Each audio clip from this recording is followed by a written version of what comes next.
BCCI కొత్తగా పెట్టిన రూల్స్ని పాటించకుంటే బ్యానా? బీసీసీఐ అఫీషియల్గా రిలీజ్ చేసిన స్క్వాడ్లో కరుణ్ నాయర్ ఎందుకు లేదు? అలాగనే మొహమ్మద్ సిరాజ్ కూడా ఎందుకు లేడు ఈ స్క్వాడ్లో?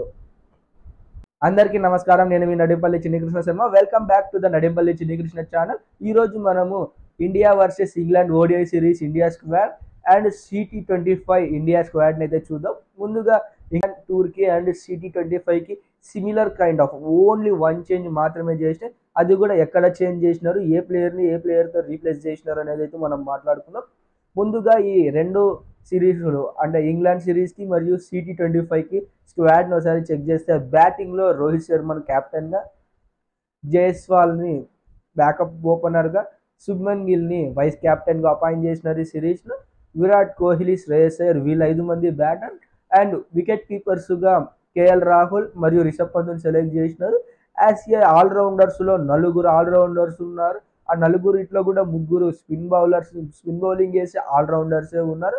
వాళ్ళని చూస్తే హార్దిక్ పాండ్యా, రవీంద్ర జడేజా, అక్షర్ పటేల్, వాషింగ్టన్ సుందర్. స్పెషలిస్ట్ బౌలింగ్లో వచ్చేసి స్పిన్ బౌలింగ్లో కుల్దీప్ యాదవ్ని అయితే తీసుకున్నారు.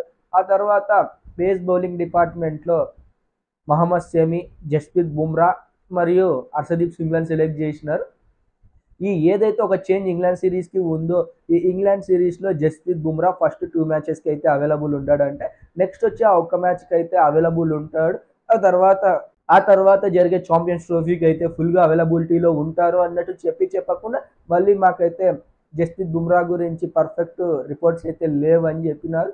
ఇందులో మనము ఈ స్క్వాడ్లో కొన్ని చూస్తే, ఈ స్క్వాడ్కి మహమ్మద్ సిరాజ్ అయితే సెలెక్ట్ చేసలేరు. ఇన్ని రోజులు ఓడిఐ ఇండియన్ బౌలింగ్ సెటప్లో మెయిన్ ప్లేయర్, కీ ప్లేయర్ అనుకున్నాం, బట్ అతన్ని డ్రాప్ చేసినారు. దీని తర్వాత కరుణ్ నాయర్ని ఎందుకు సెలెక్ట్ చేసలేరు అని రిపోర్టర్ అడగగా, దానికి అజిత్ అగార్కర్ చెప్పిన విషయం ఏమంటే, కరుణ్ నాయర్ ఫెంటాస్టిక్గా గేమ్ ఆడుతున్నారు. 750+ average in Vijay Hazare trophy అంటే ఇట్స్ నాట్ మ్యాటర్. బట్ అక్కడ ఉన్న ఏదైతే Indian team CT25 squad setup ఉందో, ఇందులోకి అతను కొత్తగా చేర్చాలంటే ఎన్ని రోజులు చేసుకున్న ప్లాన్స్ అన్నీ కూడా మార్చుకోవాలి అనే మీనింగ్ వచ్చే విధంగా అతను చెప్పినాడు.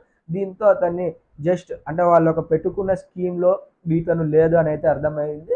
ఆ తర్వాత వచ్చేసి సంజు శాంసన్ని సెలెక్ట్ చేసినారు. అనౌన్స్మెంట్ చేసే ముందర వరకు కూడా సంజు శాంసన్ని సెలెక్ట్ చేస్తారు అనుకో.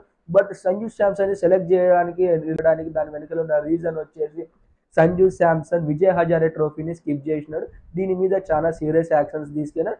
దీనికి రీజన్ మనం ప్రీవియస్ ఇయర్లో కూడా చూస్తే, శ్రేయస్ అయ్యర్ అండ్ ఇషాన్ కిషన్ కూడా ఇలాగే వాంటెడ్గా డొమెస్టిక్ క్రికెట్ నుంచి తప్పుకున్నారు. దీని కారణంగా వాళ్ళిద్దరిని కూడా సెంట్రల్ కాంటాక్ట్ నుంచి రిమూవ్ చేశారు. బట్ ఇప్పుడు శ్రేయస్ అయ్యర్ అయితే కంబ్యాక్ ఇచ్చాడు. అండ్ తర్వాత వచ్చేసి స్పిన్ బౌలింగ్లో కుల్దీప్ యాదవ్ని సెలెక్ట్ చేసినారు.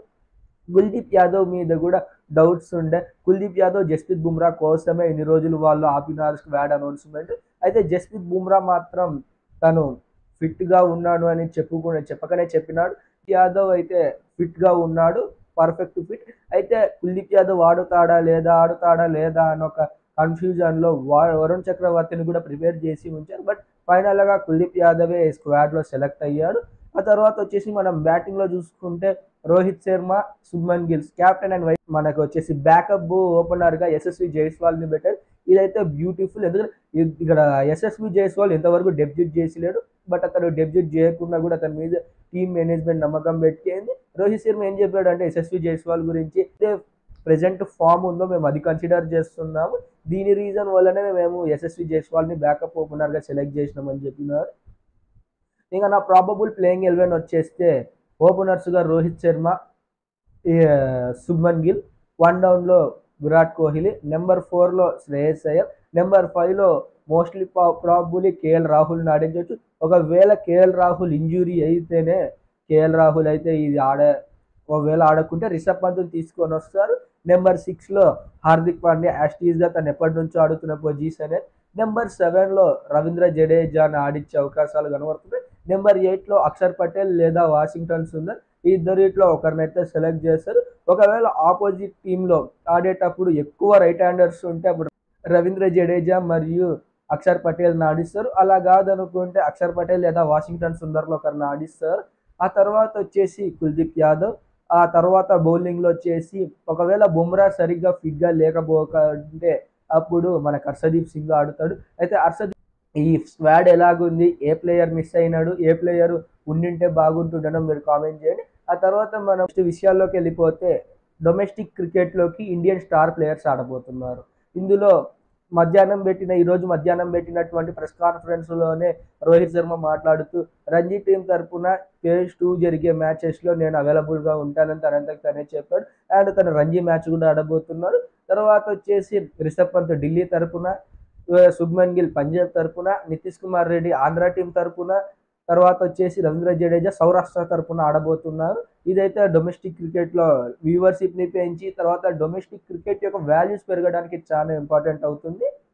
ఇక్కడ ఈ డొమెస్టిక్ క్రికెట్లో ఇంజురీ కన్సర్న్స్ కారణంగా ఇద్దరు ప్లేయర్స్ అయితే main key players Indian test సెటప్లో వాళ్ళిద్దరైనటువంటి విరాట్ కోహ్లీ, కేఎల్ రాహుల్ అయితే ఈ రంజీ ట్రోఫీ సెకండ్ ఫేజ్ నుంచి అయితే ఆడడం లేదని చెప్పారు అఫీషియల్గానే. అయితే విరాట్ కోహ్లీకి నెక్ పెయిన్ అనేది ఉందంటే దీనికి బీజీటీ అయిపోయిన ఎంబడే అతను నెక్ పెయిన్ తగ్గడానికని ఇంజెక్షన్ తీసుకున్నాడని కూడా బీసీసీ అఫీషియల్కి చెప్పాడంట. కేఎల్ రాహుల్ ఎల్బో ఇంజురీతో ఇబ్బంది పడుతున్నాడంట. ఈ తర్వాత మనం వచ్చేసి బీసీసీఐ తీసుకొచ్చిన న్యూ పాలసీ ఏమంటే బీసీసీఐ పర్ఫెక్ట్గా ఒక పాలసీని అయితే తీసుకొని వచ్చింది. ఇందులో టీం మెంబర్స్ ఖచ్చితంగా టీం బస్సులోనే ట్రావెల్ చేయాలి. టీం బస్సులో కాకుండా వేరే బస్సుల్లో సపరేట్గా ట్రావెల్ చేయడానికి అయితే ఉండదు. ఆ తర్వాత వచ్చేసి టీం వెంబడి లగేజ్ తీసుకుపోయేటప్పుడు 150 kgsకి మించి ఎక్కువ లగేజ్ ఉండకూడదంట.